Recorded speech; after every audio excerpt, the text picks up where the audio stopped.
जो अन्य भाषा में बोलता है अर्थात जो टंग में बोलता है वो अपनी उन्नति करता है, एडिफाइड हिमसेल्फ। जैसे एक पहलवान बार बार दंड बैठक मारता है ना तो उसकी मसल्स बढ़ती है, इसी प्रकार से पवित्र आत्मा को प्राप्त करने के बाद दोज हु स्पीक्स इन टंग, जो अन्य भाषा में, भिन्न भिन्न भाषा में, नई नई भाषा में बोलते हैं, ये वाली भाषा हमको कसरत करने वाली भाषा है, जिससे कि हम अपने आत्मिक जीवन को शक्तिशाली बनाते हैं।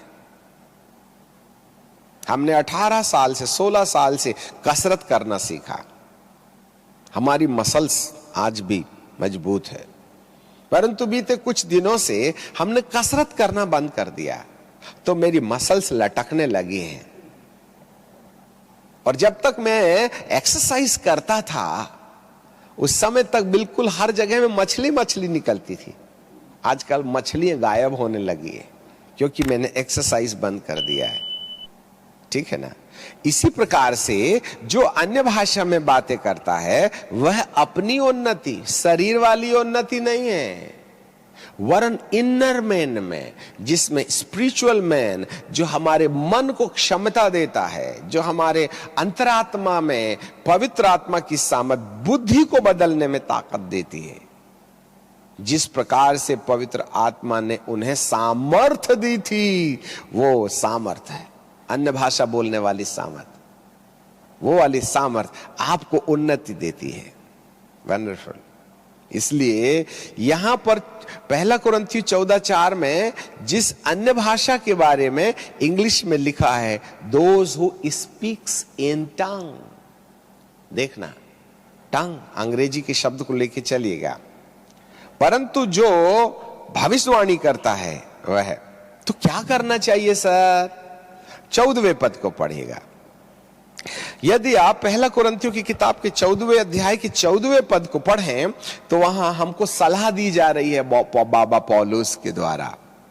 इसलिए यदि नहीं, माफ कीजिएगा, हाँ, हम आप ऐसा करते हैं, 15 पद हम पहले पढ़ेंगे फिर 14 में चले जाएंगे, ठीक है ना? सो क्या करना चाहिए? मैं आत्मा में भी प्रार्थना करूंगा और बुद्धि में भी प्रार्थना करूंगा। साइकिल के 2 चक्के होते हैं ना, मैं आत्मा, आपके भी 2 चक्के हैं, आपके भी 2 पैर हैं ना, ओके। मैं क्या करना चाहिए? मैं आत्मा में भी प्रार्थना करूंगा और बुद्धि में भी प्रार्थना करूंगा। मैं आत्मा में भी गाऊंगा और बुद्धि में भी गाऊंगा। अब 2 प्रकार के तरीके से प्रार्थना करने की बात सामने आ रही है और 2 प्रकार के गाना गाने की बात आ रही है। तो मैं, पौलुस कहते हैं, सो क्या करना चाहिए? मैं आत्मा से भी प्रार्थना करूंगा और बुद्धि से भी प्रार्थना करूंगा। तो बुद्धि की प्रार्थना क्या है और आत्मा की प्रार्थना क्या है? बुद्धि के गाने क्या है और आत्मा के गाने क्या है? ये 2 चीजें हैं। अब 14वां पद पढ़िएगा, 14th वर्ष। यदि मैं अन्य भाषा में प्रार्थना करूं तो मेरी आत्मा प्रार्थना करती है। वंडरफुल, जरा देखिएगा। और आत्मा में भी प्रार्थना करना है तो बुद्धि में भी प्रार्थना करना है। बुद्धि में मैं करता हूं हिंदी में प्रार्थना, आप करते हैं मलयालम में प्रार्थना, आप करते हैं गुजराती में प्रार्थना, आप करते हैं बंगाली में प्रार्थना, आप करते हैं अंग्रेजी में प्रार्थना। बहुत अच्छी चीज है, एक पैर तो मजबूत है आपका, अपनी नॉन लैंग्वेज के द्वारा प्रार्थना करना। परंतु प्रभु ने एक दूसरी टांग और दिया है, और वो दूसरी टांग है कि क्या करना चाहिए? मैं आत्मा में भी प्रार्थना करूं। तो आत्मा में कैसे प्रार्थना करूंगा भाई? तो यहां पर बाइबल बताती है कि जो अन्य भाषा में, अब यदि 14 पद के अन्य भाषा को ट्रांसलेशन इंग्लिश में देखें तो वहां फिर टंग आ जाता है, those speaks in tongue. When I speaks in tongue my spirit prayeth, मेरी आत्मा प्रार्थना करती है। तो जो लोग अन्य भाषा में प्रार्थना करते हैं उनकी दूसरी वाली टांग भी आ जाती है। अब 100 मीटर की दौड़ एक कटी टांग लेकर के तुम दौड़ रहे हो, बताओ पहला नंबर लगेगा कि पीछे से पहला नंबर लगेगा?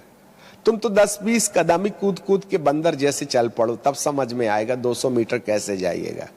आज यही तो एक सबसे बड़ी गड़बड़ी है, ये मिसअंडरस्टैंडिंग, ये अंधकार की सत्ताएं इस भाषाओं के प्रति हमको गुमराह बना के रखी है।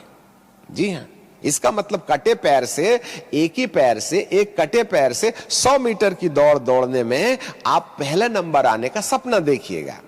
मुझे नहीं मालूम ऐसा हो भी सकता है कि नहीं हो सकता है। एक ही पैर है सर, और बाजू वाले के पास 2 पैर हैं और वो दौड़ रहा है। तो यहां पर मुझे अन्य भाषा में प्रार्थना करने का मतलब मैं आत्मा में प्रार्थना करता हूं, और जो अन्य भाषा में प्रार्थना करता है वह अपनी आत्मिक उन्नति करता है। He edified himself. He do the exercise when he speaks in tongue. ऐसा करके आप स्पिरिचुअली मजबूत हो जाते हैं। जी हां, तो क्या करना चाहिए? पर एक बात और वहां लिखी है, अब आपको समझ में आ जाएगा। यहां पर वहां यह लिखा है कि जब मैं अन्य भाषा में प्रार्थना करता हूं तो मेरी आत्मा प्रार्थना करती है और बुद्धि काम नहीं देती। पकड़ा गए, यहां बुद्धि काम नहीं देती है। आज बहुत से लोग बोलते यार क्या तुम बड़बड़ बड़बड़ बड़बड़ बड़बड़ करते, तुमको समझता क्या? तुमको भी नहीं समझता, मेरे को भी नहीं समझता। अरे बाबा, प्रभु जी ने साफ कहा यह समझने लायक चीज नहीं है, इसको नहीं समझने में ही बेहतर है, क्योंकि यह प्रारंभिक भाषा है। इसके द्वारा मैं अपनी उन्नति करता हूं, इससे किसी को कोई फायदा नहीं होने वाला है, इससे मेरा ही फायदा होने वाला है। इसलिए परमेश्वर ने इस वाली लैंग्वेज को ना तो बोलने वाला समझेगा ना सुनने वाला समझेगा, ऐसे बाइबल में लिखा हुआ, क्योंकि ये मेरे दौड़ने के पैर हैं, किसी दूसरे के लाभ के नहीं है।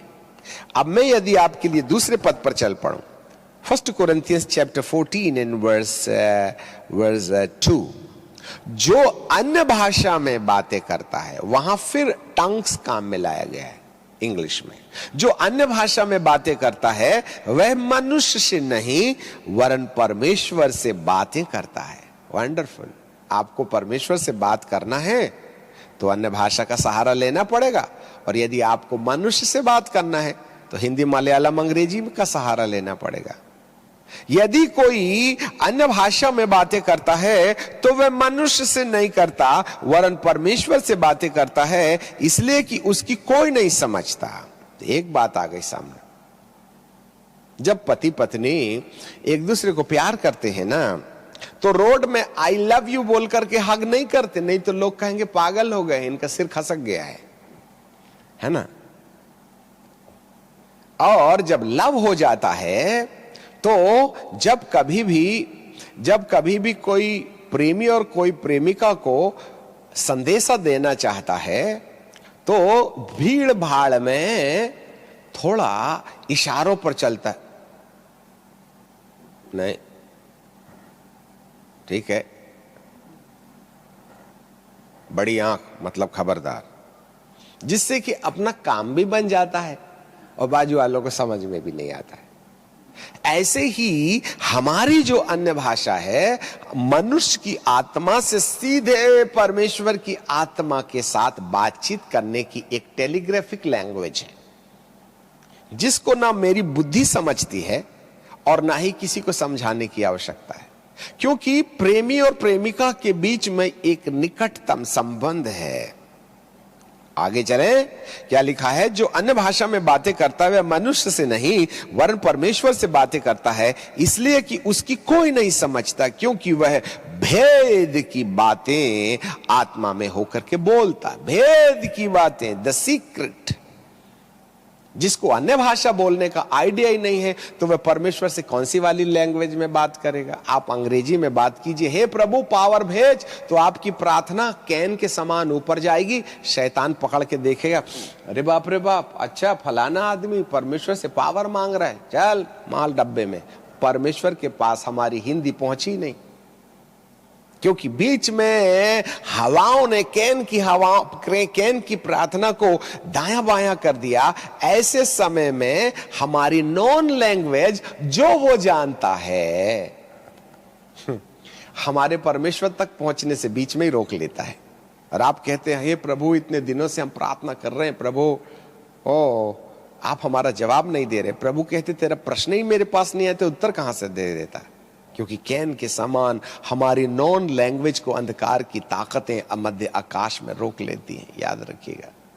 इसलिए परमेश्वर ने एक सीक्रेट सिस्टम हमारे सामने में रखा हुआ है कि भेद की बातें, अब हम आत्मा में ऐसी वाली बातें बोलते हैं जो मुझको भी समझ में नहीं आता, बाहर वालों को भी नहीं समझ में आता, तो शैतान कहां से समझ लेगा।